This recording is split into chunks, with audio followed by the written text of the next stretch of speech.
አፍንጫ አንደኛ አየር እንዲወጣና እንዲገባ አየር ለማስወጣትና ለማስገባት ይጠቅማል። ሁለተኛ የምናስገባውና የምናስወጣው አየር ኮንዲሽን ለማድረግ ፎር ኮንዲሽኒንግ ይባላል። ለምሳሌ ወደ ውስጥ የምናስገባው አየር ደረቅ ብዙ ባክቴሪያ ወይም አቧራ ሁሉ የያዘ ሊሆን ይችላል። ስለዚህ አፍንጫችን ይሄንን አየር አንደኛ መጠነ ሙቀቱን ወይም ቴምፕሬቸሩን ለማስተካከል ይጠቅማል፣ ሂዩሚዲፋይ ለማድረግ ይጠቅማል።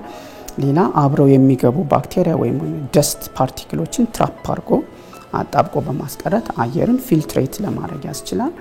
ሶስተኛ ታችኛው የመተንፈሻ አካል የሚባለውን ጤንነት ይጠብቅልናል። ለምን አፍንጫችን ምን አለው? የንፍጥ ግርግዳ ወይም ሙከስ ሜምብሬን አለው። ሌላኛው ደግሞ ትናንሽ ጸጉር የሚመስሉ ሲሊያ የሚባሉ ትናንሽ ጸጉሮች አሉ።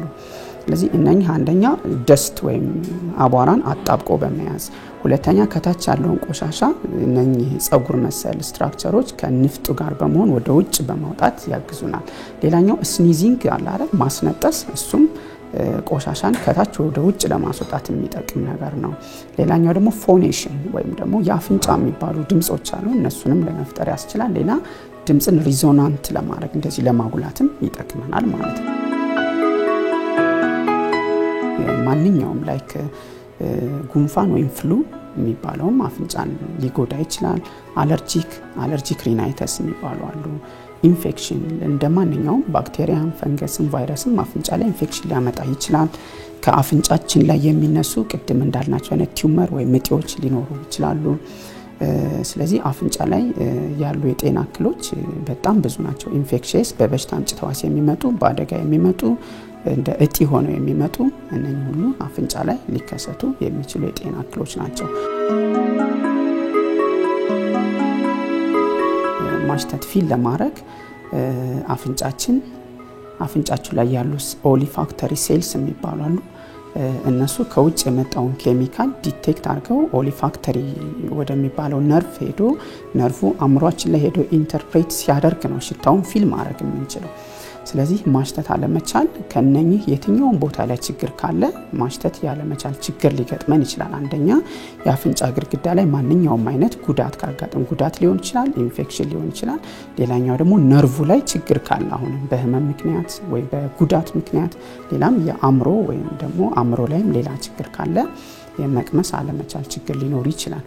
ብዙውን ጊዜ በጣም ኮመን የሆኑት የአፐር ሪስፒሬተሪ ትራክት ኢንፌክሽን የሚባሉት የላይኛው የመተንፈሻ አካል ክፍል ኢንፌክሽን የሆኑት ስለሆኑ እነኚህ ለማሽተት መቸገር እንደ ምክንያት ይገለጻሉ።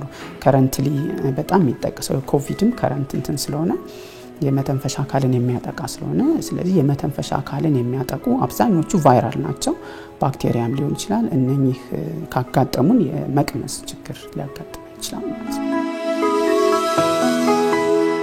ይህንን እንዳያረግ ችግር ሊያመጡ የሚችሉ ነገሮች ቅድም እንዳልነው አንደኛው ትራውማ ነው፣ ጉዳት። አፍንጫችን ላይ ማንኛውም ጉዳት ቢደርስ አጥንቶቹ ወይም ውስጥ ያለው ስትራክቸር በሙሉ ይጎዳል ማለት ነው። ስለዚህ ከጉዳት መከላከል። ሁለተኛው ስሞኪንግ፣ ሲጋራ ማጨስ እነኚህን ጸጉሮቹን በከፍተኛ ሁኔታ ይጎዳቸዋል ማለት ነው። ስለዚህ እሱም አንድ ሌላ ችግር ነው።